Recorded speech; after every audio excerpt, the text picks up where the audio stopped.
So বন্ধুরা আজকে একটু আসলাম বাজারে। দেখো আমি বাজারে চলে আসছি। এই দেখো কত গাড়ি দেখতে পাচ্ছ। বাজারে চলে আসছি অল্প সকাল সকাল চলে গেছিলাম আজকে বাজারে। দেখো বাজারের ভিউটা কি সুন্দর লাগছে, তাই না? অনেক সকালে চলে গেছিলাম, তখন প্রায় বাজে 8:30 8:30 কি 9:30 আমাদের ওভারব্রিজে। দেখো বাজার পুরো বসে গেছে, পুরো গাড়ি চলছে। আমরা এখন যাবো এই সিধা এখন মেন রোডের দিকে, ওভারব্রিজ পেরিয়ে যাব। স্কিপ না করে এসে বললাম আমরা কাঠ নেওয়ার জন্য, ঠিক আছে? আমাদের কাঠ নেওয়ার জন্য আমরা এসে গেলাম জানলা দরজার জন্য। কি কিনতে আইছি? কাঠ কিনতে আইছি। আচ্ছা ঠিক আছে। এই যে দেখো আমরা কাঠ কিনতে আসছি। বিল্ডিং কত বড়, এখানে অনেক অনেক বিল্ডিং আছে, সব বড় বড় বিল্ডিং। আমাদের কাঠ ঘরে চলে আসছে।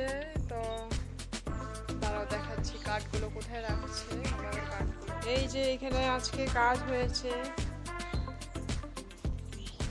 তুলা দিয়ে ভর্তি সারা ঘর। এই দেখো এখানে সুন্দর করে সাজিয়ে, এইখানে জানালা, এখানে এগুলো দরজা, এই যে দরজা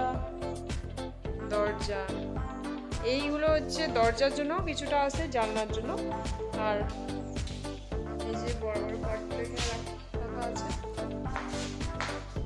আজকে মানে কাঠগুলোকে যাই না রান্না মেরে গেল হয়তো।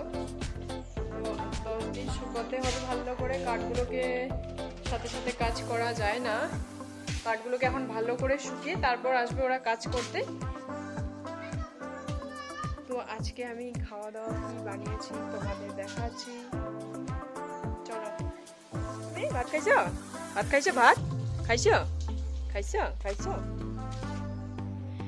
সো এখন রান্না কি করেছি তো এখানে তোমাদেরকে দেখানো যাক। ভাত বানিয়েছি, ভাত আর কোয়াশ আলু দিয়ে একটু ঝোল করেছি, পাতলা করে ঝোল করেছি, আর একটু মিষ্টি কুমড়া ভাজা করেছিলাম। আজকের ভিডিওটা এটুকু দিয়ে শেষ করছি। আবার দেখা হচ্ছে কালকে নেক্সট ব্লগে। টাটা বন্ধুরা, সবাই ভালো থেকো, সুস্থ থেকো।